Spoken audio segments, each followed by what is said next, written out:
Ndabaramukije mwese shuti banywanyi bacu mukunda kandi mugakurikira amakuru n'ibiganiro tubandanya gushikiriza kuri imonesha kure yanyu mukunda cyane mwe Rudende Isange TV imonesha kure bashikiriza amakuru n'ibiganiro biba bigezo kandi biba byakorewe amatohoza. Uyu ni umwanya rero w'amakuru ageze uko mu rurimi rw'ikirundi, amakuru mushikirizwa n'imonesha kure yanyu mukunda cyane mwe Rudende Isange TV imonesha kure bashikiriza amakuru n'ibiganiro biba bigezwe ko mu bisata bitandukanye nka politiki, umutekano, inkino, indero, iperereza, agateka kazina muntu, makungu ya kure ndetse n'andi makuru yose abari karavugwa ijya nino. Ndabahaye mwiriwe, abandi nabo ndabahaye mwaramutse bivanye naho muherereye. Iri ni iteka n'umunezero ntangire bigusubira kubana namwe banywanyi bacu mukunda kandi mugakurikira amakuru n'ibiganiro tubandanya akubashikiriza. Reka romba kengurukire kandi imbahe kaze mu makuru yo mwirijoro, amakuru abayiriwe avugwa mu mihinga itandukanye, akaba ari amakuru rero araza agushimikira ku ngingo nkuru zikurikira. Makuru ariko aravugwa ngaha mu Burundi kuri uyu mugoroba nuko hoba hari umugambi wateguwe wo gutembagaza umukuru w'igihugu cy'u Burundi Evariste Ndayishimiye. Uti uwo mugambi rero uteye ute? Umukuru w'igisirikare cy'u Burundi Prime Niyongabo biri kunuganurwa ko yoba yifadikanyije n'abasize bagize uruhara muri kudeta yakozwe mu mwaka wa 2015 mu gihe uwari perezida Petero Nkurunziza yategwaga kudeta. Abo rero biri kuvuga ko bo bari gukorana bya hafi n'urongoye igisirikare cy'u Burundi Prime Niyongabo, ndetse biri no kuvuga ko kuri ubu ngubu bamaze kwifadikanya na Honorable Agathon wahoze uramutswa umugambwe SNL. Kuri ubu rero amakuru atomoye cyane nuko umugambi wo gutembagaza Evariste Ndayishimiye wamaze gutegurwa.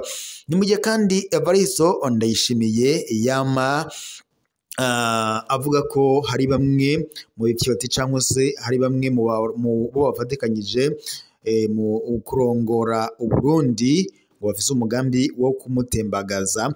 Amaze iminsi avuga kubijanye n'umushikiranganje wa mbere w'u Burundi Gervas Ndirakobuca, ndetse akanadonda urutoki n'umunyamabanga mukuru w'umugambwe CNDD FDD Nyeniteka Reverien Ndikuriyo. Ni mu gihe kandi hamaze iminsi wumvikana icuka kitari ciza hagati y'umushikiranganje wa mbere w'u Burundi Gervas Ndirakobuca ndetse n'umukuru w'igihugu, tutibagiye n'umutambukanyi we Angeline Ndayishimiye, aho ndetse biriko biranuganurwa ko ngo kuri ubu ngubu Angeline Ndayishimiye ndetse na Gervas Ndirakobuca boba ari bo bariko barahaganirwa mu kibanza c'umukuru w'igihugu mu matora yimirije mu mwaka w'2027. Ni mu gihe kandi abanyagihugu bavuga ko Perezida Evariste Ndayishimiye adakwiriye kwitoza ngo bivanye nuko ivyo yijeje abanyagihugu byose byamunaniye kubishikako. Ni mu gihe kandi Evariste Ndayishimiye amaze igihe avuga ko Uburundi ngo ari igihugu kimeze neza cyane, ngo ataho gitaniye na Edeni ivugwa muri Bibiliya. Ahangaha rero yagira yumvikanishe ko igihugu cy'u Burundi kimeze neza cyane. Ni mu gihe kandi igihugu cy'u Burundi cyo gihanzwe n'ibibazo ntangere, nk'ikibazo kijanye n'igitoro, ikibazo kijanye ndetse n'inzara idahera, ndetse n'ubukene bw'amahera mvamakungu yamaze kuba umuzi wiwe ngaha mu Burundi. Mu minsi yeze umukuru w'igihugu cy'u Burundi Evariste Ndayishimiye yahimbaje imyaka 5 iheze arongoye Burundi, akavuga ko Imana yamufashije neza kandi umugambwe uri ku butegetsi ubandanya ushikana abanyagihugu ngo kuvyizigiro kandi uzobashikana ku iterambere rirama.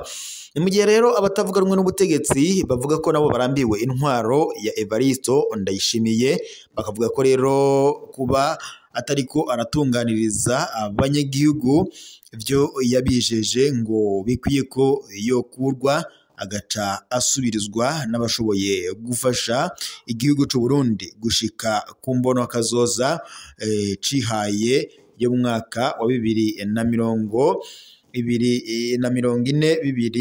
2040-2060. Kuri uyu mugoroba rero mu bariko baravugwa harimo Prime Niyongabo, akazamo Honorable Agathon ndetse na Godefroid Niyombare. Kuri ubu rero biriko biranuganurwa ko aribo bateguye umugambi wo gutembagaza umukuru w'igihugu c'u Burundi nkuko amakuru abitomora. Tunyarukiye mu makuru ajanye n'imigenderanire na cane cane hagati y'u Rwanda ndetse n'u Burundi, kuri ubu ngubu abanyagihugu b'u Burundi bafise agashavu ntangere bivanye n'iyugarwa ry'imipaka cyangwa se y'imbibe ihuza ibihugu vyombi. Imipaka yugawe, ubuzima bumeze nabi, intuntu y'abanyagihugu bo mu buraruko bw'u Burundi.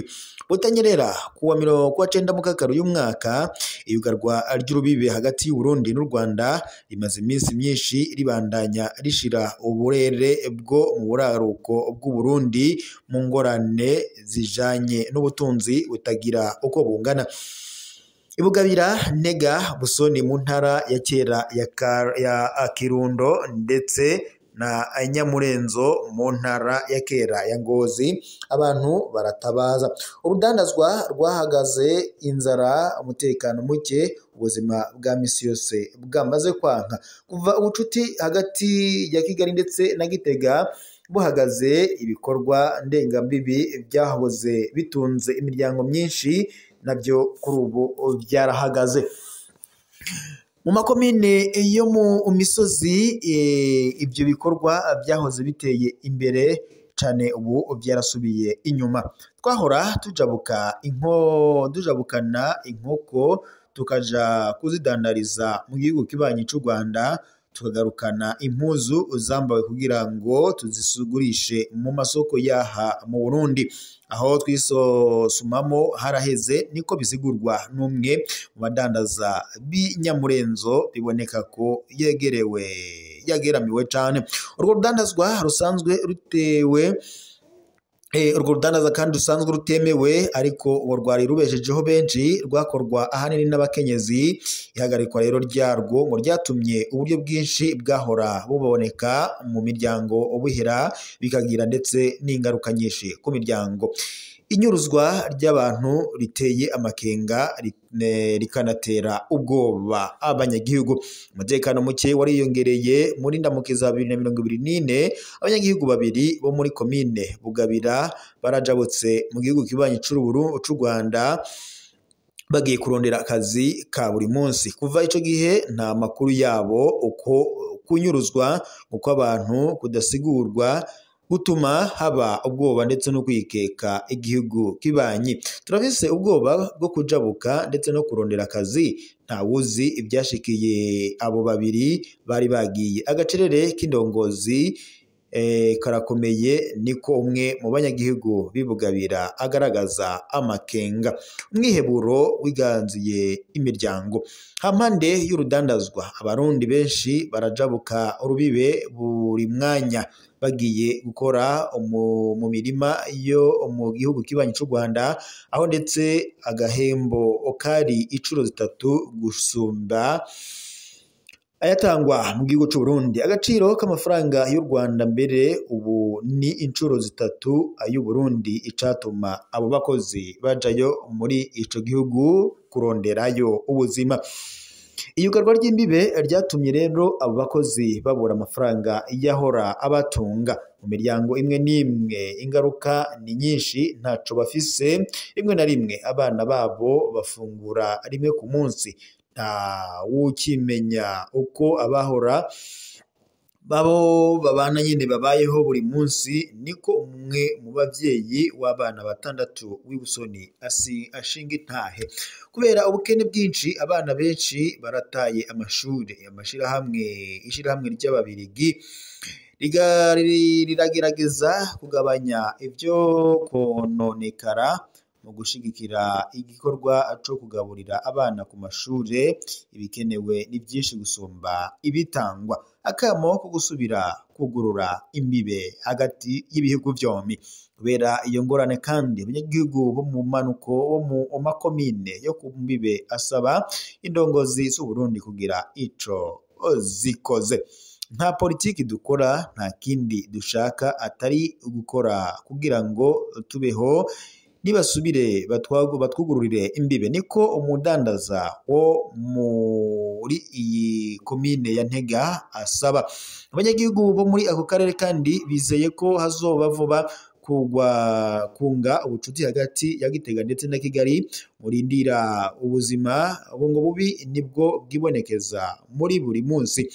Ubucuti hagati ya Gitega ndetse na Kigali bwuzuye imishamirano hagati y'igihugu kibanyi cy'u Rwanda ndetse n'u Burundi bwaratosekaye muri iyi myaka iheze. Muri 2024 leta y'u Burundi yaratangaje ko yugaye imbibe zo hagati zo hasi, yagiriza igihugu kibanyi cy'u Rwanda gushigikira imigwi yitwaje ibigwanisho igwanya igihugu cy'u Burundi nk'umugwi witwaje ibigwanisho wa Tabara. Uyu rero ukaba ari umugwi w'abagwanyi ucumbitse mu gihugu ca Repubulika Iharanira Intwaro Rusange ya Kongo, ariko wikekwa ko ufitaniye imigenderanire n'igihugu kibanyi cy'u Rwanda. Umukuru w'igihugu cy'u Burundi Evariste Ndayishimiye yatangaje kenshi ko amahoro n'umutekano ngo bidashobora gutsimbatazwa mu gihe ibihugu bimwe bimwe ngo bibitse abansi b'u Burundi, ariko ntiyadoma ko urutoki ku gihugu kibanyi cy'u Rwanda, ariko nta nkeka ku gihugu ucabwirwa. Mu nama n'urwaruka Kinshasa muri Repubulika Iharanira Intwaro Rusange ya Kongo, umugwa mukuru w'ico gihugu nyene, ndetse no mu kiyago yagiranye n'abaserukira ibihugu vyabo mu Burundi, umukuru w'igihugu cy'u Burundi Evariste Ndayishimiye yarangirije mugenzi we w'u Rwanda Paul Kagame ngo kuba ari we ahungabanya umutekano w'akarere, uko kandi agomba gutera igihugu ciwe nk'uko yateye Repubulika Iharanira Intwaro Rusange ya Kongo. Ayo majambo akaba yaranayasubiyemwo mu kiganiro yahaye amaradiyo mpuzamakungu. Ku rundi ruhande leta y'u Rwanda yama ihakana ivyo yagirizwa, igasaba ahubwo ibiganiro no kunagura imigenderanire, ariko utwigoro tw'akarere mu kumvikanisha ivyo bihugu vyompi na cane utwigoro twa EAC ntituratuma gushika ubu imipaka yugururwa. Gusa abanyagihugu b'u Burundi bakaba basaba ko imipaka ku mpande zompi yakugururwa. Reka rero mbashimire mwese mwari kumwe natwe mu makuru turabashikiriza.